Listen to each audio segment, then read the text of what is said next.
What is going on, everyone?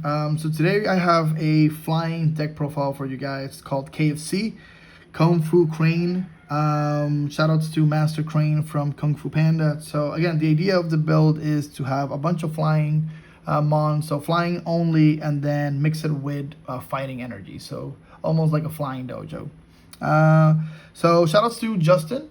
He is my teammate in Team Momo Milk. We built the deck together. He helped me test the deck a lot. We recently took it to a small tournament, and it was just me and him in the finals, and we did really well. The deck managed to win. Then we took it to another tournament, and it only got one loss.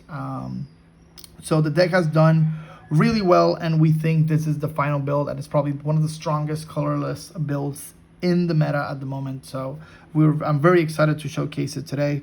There's a couple of flex spots in the deck, so I'm going to talk about those flex spots at the end of the video. So just keep that in mind. So let's get right into the build. We are going to start with the Pidgeot lineup. So we are usually just play these two. So we're probably most of the game are going to just play these two. The Pidgeot is one of the flex spots. We added it. It's one of the last cards that was added into the build. You can opt to not play this card. There's a lot of reasons why I prefer Pidgeot over a bunch of other cards. I'm gonna explain a little bit. I'm gonna explain everything at the end of the video. So again, keep that in mind. So hold the Pidgeot in your thought and just wait for the end of the video. We have the Talonflame lineup. It's very strong. This Fletchling is the one that I'm currently using because it has the free retreat, and there's been a bunch of games where I open Fletchling and then I get to the Fan Rotom and I really want to get that dunk, but I can't attach 2 energies a turn. So having free retreat in order to get that dunk and starting putting pressure, it just comes in clutch. And then Fletchinder is just nice because it has a 90 HP. And then the Talonflame is just incredibly one of the strongest cards in the build. So Arrow Chase, if the retreat cost of your opponent's active Pokemon is 2 or more, this attack does 110 more damage. So you're doing 220. With things like Muscle Band or Powerful Energy or even Dojo falling behind, you are KOing a Wailord, which has 240. So you're KOing things like Torterra, you're KOing things like Steelix, a bunch of metal steel Pokemon. So just an incredible boss killer, and it has free retreat, so that always helps. We are playing Noibat and Noivern. I really like this Noivern. Having a mon that can hit for 110, again with Muscle Band or with Dojo, it just fixes those really good numbers, and you're attacking for free as long as you and your opponent have the same amount of cards in your hand. And worst case scenario, I really like that this card has free retreat, and that the attack, even if you don't KO your opponent, it confuses your opponent, which is really nice. So it makes your opponent have to switch in order to get a safe attack or risk getting hit by Confuse, which would be just really nice for us. We play the Wingull and the Pelipper. I think every single player that plays colorless should be on Pelipper. You don't understand how strong this card is until you play it. That's all I have to say. I could literally spend an hour just talking about hearsay, but just having the ability and the consistency to get anything you want and have a recovery card where you can get that from your discard pile, get things like Hexmaniac, get things like Lucamine, get things like Clara. It's just an incredible card. So Pelipper, probably one of the strongest supporter mons in the deck. And then we play Doduo and Dodrio. This card is just ridiculous. Having a mon that has 100 HP, so you can search it with Rotom. And then not only is it drawing you cards, with Pidgeotto you're drawing 3 cards a game every single turn, plus the drawing card from turn. That's 4 cards, which is just ridiculous. Plus, it's getting stronger and stronger every single turn. It's just amazing. Having a Mon that is also an attacker, couldn't ask for anything better. And then for our basics, we play Hops Cramorant, incredibly strong. We play the best card in the deck, which is the Fan Rotom. And then we play Ditto. Yes, so Ditto is our only non-flying type, but Ditto can turn into any flying type. So we're going to just think about Ditto as a Ditto that transforms into any of these bonds. So I think it passes the flying test. All right, but yeah, this Ditto is great because again, we want as many cards as possible to open the Fan Rotom with. And what's really nice about this Ditto that I really enjoyed that my friend Justin, shout outs to Justin, he's been testing the entire build with me, and we discussed this deck multiple times, and he's just been a great partner to have this deck built with. So again, thanks a lot, dude. I appreciate it. And we always make we always make fun of this Ditto, the fact that it has the Splup attack, where again, this thing, it does 10 damage for 1 energy, right? So in theory, if you're losing in prices with things like Dojo, that gets to 50, and then if you with a muscle band, that's 70. So you can actually start doing damage with Ditto. Obviously, it's not optimal, but it's just hilarious that you can actually do damage with him. And I really enjoyed. There is another Ditto where it transforms into things that are in the discard pile. I've also seen people in my locals talk about that Ditto. And again, it's nice, right? If your Cramorant, for example, gets KO'd, you can play that Ditto, get Cramorant again, and continue putting pressure. But so far, this has been amazing. So I'm just going to keep it as it is. And Justin agrees. So I'm happy I'm not the only one. Let's go into the trainers. So we have the Team Magnus Great Ball, we got the Quick Ball, we got Hisuian Heavy Ball, Nest Ball, Level Ball, and then we play the Ultra Ball. We are playing Ball Guy. We are playing Ball Guy for Winona. Yes, very surprising. But the reason for that is because there were many times where I opened Winona and then Rotom will be prized. So I want to play as many cards as possible that can get me into Hisuian Heavy Ball in case the Rotom is prized. Because once you play Rotom, the wheels just start rolling and you can actually start playing. So even if you lose, it's fine because you got to play the game, right? So, and that's my right. That's the way that I look at it.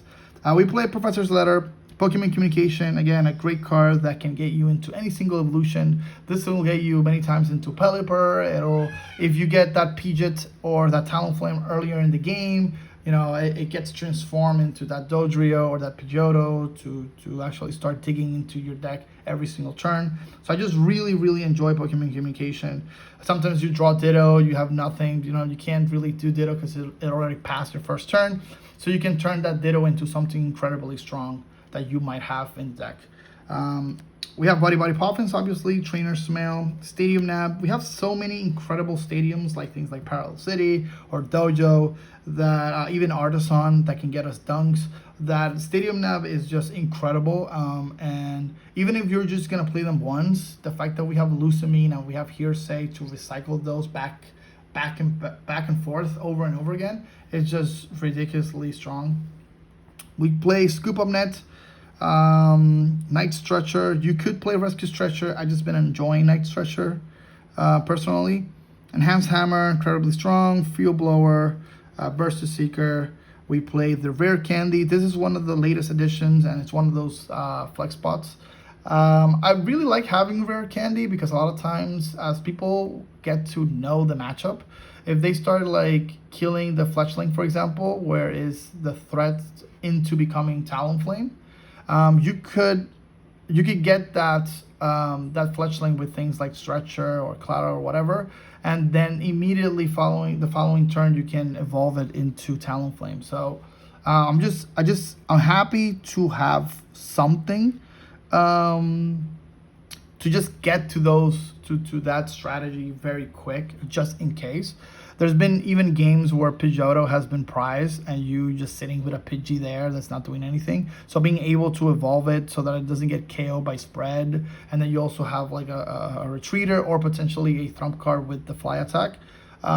It's very, very strong, which is why I really enjoy Rare Candy. We play Muscle Band, Luxurious Cape, and U-turn board. Right, so that's it for the tools. Nothing really to say about these. Like Muscle Band is just incredibly good, fixes a lot of the numbers. Luxurious Cape helps with spread damage, which is again one of our weakest matchups. And then U-turn board, you just have to be careful with Pelipper, but it just makes it so that you are always you have you know, you can attach it to anything throughout the game, which is incredibly strong. And then we have the stadiums. Every single stadium was MVP in basically all the games. Artisan can get you like the ball rolling. It can get you. Artisan is just broken in this deck because of Rotom. We play Parallel City. Being able to play Parallel Cities 2-3 times a game is just stupid. You can play Parallel City, and then if they take it away, you can do like Lusamine and then get Parallel City, and then if they take it away, you could potentially do Burst to Seeker into Lusamine into Parallel City. And if they take that away, then you could potentially, right, this is not something that you will do, but potentially you could do things like Hearsay into Lusamine into Parallel City again. So this Parallel City is not going anywhere. And the same thing with Dojo, which is super nice. And one of the things that we added, because again, we are trying to fix our worst matchup, is Sky Pillar. And again, it's great. I don't love Sky Pillar because again, I prefer things like Artisan, Parallel City, and Dojo because they're more aggressive, and you can, as soon as you play them, they do their job. Sky Pillar, you're playing it and you're sort of like, you know, you're giving the ball to your opponent, right? The ball is in your opponent's court, whether or not they can, you know, they're able to take out that Sky Pillar with one of their stadiums or with Blower or with whatever. But if it does stay, it actually fixes a lot of the problems that the deck has, because again, so we are weak to lightning, and a lot of our mons are very squishy, so we are very susceptible to spread. That being said, we have done really well against the lightning spread matchups in tournament. So yeah, just something to think about. But again, we are getting more and more spread as more newer cards are arriving. So spread is something that we are going to continue seeing in the meta. Let's go into supporters. I completely skipped supporters, so let's go into supporters. We play Arven, Iono, Raihan, Boss Orders, Guzman Hala, Hex Maniac, Guzma, Judge. Yes, we do play Judge. Marnie, Clara, Ball Guy, and Lusamine. Okay, so these are our supporters. They all been amazing. The one supporter that we added at the beginning of testing the deck, because we wanted to see if it did really well, and then if it didn't, we immediately were going to take out, was Judge. But Judge is just so good. It's so good in this build. Because again, you are doing Judge, and then we play Dodrio, and then we play Pidgeotto. So our hand size can vary. It's not like we're playing Judge and then we can't play anything to get our Noivern attack. We're playing Judge and then getting more cards of a Judge. So just incredibly strong. And then we play our basics. We play 1, 2, 3, 4, 5. So we play 5 fighting energies. I really wish we had the space for a 6-1. I've never missed a 6-1, and then because we have Night Stretcher, that fixes the problem. We also have Clara. 5 is just a weird number to have for energy counts, but for basic energies. But it seems to be the sweet spot, and I'm very happy. And in my mind, I feel like we need an extra one, but then in play testing, we've never needed it. So that's all I have to say for that. And then we play Mist Energy, because again, one of the matchups is we want to make sure that we don't lose against like weird matchups, and spread can be problematic. So having Mist Energy to just affect some weird numbers in those things like Loudstone or Monkey Dory or whatever. It's just really nice. So I wouldn't change the Miss Energy at the moment. It's maybe another flex spot, but even if it's that matchup, it's one of those matchups where you see so often, because a lot of people are huge fan of psychic types, that you're bound to to play one. We play Capture Energy because, again, the more we get into Fan Rotom at the beginning, the better. And then we play Powerful Energy, which has just been probably the MVP of all the energies that we have.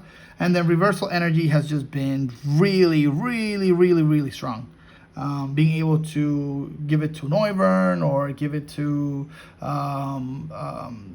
Talonflame, or give it to Pidgeot, just been super, super good. All right.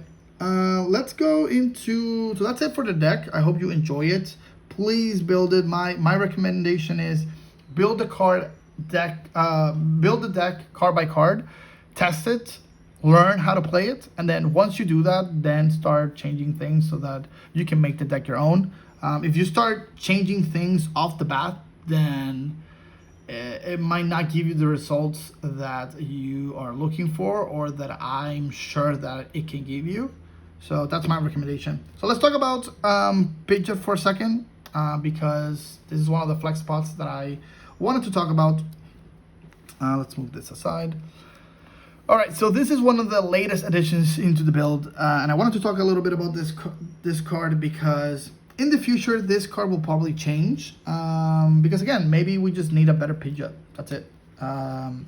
However, because we are a little weak against spread, and Pidgeotto only has 60 HP, sometimes, so I found myself wanting to play Rare Candy in multiple games, and wanting the Pidgeotto to have more HP. Okay, so because I added the Rare Candy, this card fixed the little holes the deck had, because you're increasing you're increasing Pidgeotto's HP to 130, which is great. You're obviously losing that draw power, but hopefully you'll do this in an emergency, right? You're not immediately going to evolve the Pidgeotto if you don't have to. This is all depending on like what you're playing against and what the situation is at the moment. This card can do damage. It does 40 damage for 1 energy, which is really good damage, because again, if you're losing in prices, Dojo turns this into a 80 base attack, and then with things like Muscle Band or Powerful, you can get to 100 or 120, which is, some really good numbers. It's not going to happen, but there's been many times where you will do the one attack for 80, and that comes in a bunch. But what's cool about the card, first of all, it has free retreat, which is awesome. But what's really cool about the card is that this card is basically your last minute, basically red button eject, your eject red button thumb card with the attack Fly. Okay, so Fly, let's read Fly. It says flip a coin. If tails, this attack does nothing. Okay, so that right there is very risky, and you should not be abusing it or playing it unless you have incredibly good luck. So this is an attack that you will only use when your back is against the wall and you have nothing else, literally. Okay. However, if you do go for it and you do go heads, your opponent is in big trouble, because you're not only doing 150 damage to your opponent, but if heads, during your opponent's next turn, prevent all damage from and effects of attacks done to this Pokemon. So this attack, very risky, but it can actually win you games where you shouldn't be able to do so because of whatever the situation was, okay? And that's the reason why I really enjoy the card. Is it the best mon? Absolutely not. Does it fixes a lot of the problems that we were looking at the deck, or not problems, but just small little holes the deck had? Absolutely. Now, what would make this card absolutely the best card I think if this card had 140 HP, and if the flip a coin was only for the prevent damage and it at least did damage, it would be perfect, right? 130 is still low, and then attacking for nothing is also not great. But it's just it's like a secret tech, or like a trump card, where it's like your basically your last hope on winning the game. So having a card like this is just very, very, very helpful, and I've really enjoyed it. But again, you can change this card with for whatever you want. I personally have tested it and I really, really enjoy it. And again, sometimes you will open Pidgey and then Pidgeotto will be priced, okay? And that's something that will happen, right? Now you could just say like, well, Pellet, just don't bench Pidgey. Yeah, but if you open Pidgey, then there's really nothing you could do, right? So having another route that you could go with, where you can Rare Candy into Pidgeot in order to either start putting a little damage with 40, but also having it as a free retreater is very nice. And worst case scenario, right? You can just scoop up net and then play Pidgey, and then once you get the Pidgeotto, you can start using it, obviously. So yeah, hope you really enjoyed the deck. The deck has been great. I really don't have anything bad to say about the deck. I think the deck is perfect. I've already tested it. It got us a win in tournament. It's probably going to give us more. I think more and more people are going to build it. I've seen other people in our locals searching for the cards because they've seen how powerful it can be. What I like about the deck is very consistent in what it should be doing. Because a lot of times when you talk about the meta, you're like, oh yeah, but I have this for this and I have this for that. But in tournament it's different, right? Because you might not get to that card. But with how much the deck draws and how consistently you get to see your mons, most of the time, everything that you're saying or that you're adding into the deck, you will see, or you get to pick it literally with things like hearsay, or you will definitely see it with how much drawing you're doing. So yeah, hope you really enjoy the build. It was a lot of fun building this list, and it was even more fun when we got to see how strong it was. Hopefully we'll get more flying types in the future to make the deck stronger. And we keep all the links on the decks that we build in the description. So if you guys want to see the deck and how it has evolved, a year from now, and we're still updating the list, you should be able to see it in the link. All right. So I'll see you guys later.